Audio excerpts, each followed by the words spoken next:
are there specific 5G use cases where Radisys has found success with Open RAN? Absolutely. So when you look at the use cases, I want to cover it from two different angles.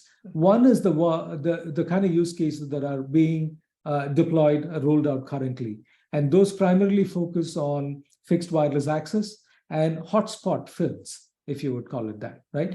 So fixed wireless access is an interesting way to get Open RAN out into the market because you're not dealing with full mobility solutions. You're dealing with a use case that is fairly elegant and simple. It is about providing just broadband access to homes or to communities, etc. Right, and that is a good use of 5G technology because it can be competitive with moderate speed fiber networks or even of course copper networks, etc.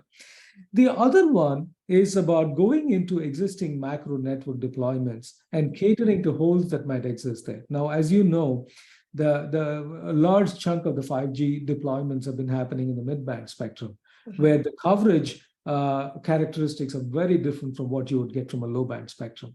So if you go into a network where existing 4G technology is already there, the coverage holes that start to pop up, you can fill in those holes with some very, very targeted products. So these are two areas where we are working with. A couple of other things also is when we start to look at the total cost of ownership of systems, how can you come in with algorithms that can enable energy savings, for example? And these are things that we're working on with multiple industry partners.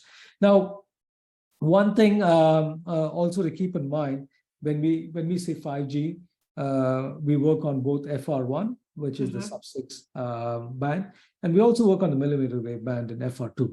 And across all of these things, we have been able to demonstrate in multiple fora, whether it is Plugfest or the 5G Challenge, for example, run by the NTIA, or with the Digital Catapult in the UK with Ofcom. We have put our software components in there so that people can start to touch and feel and experience how end-to-end interoperability actually works.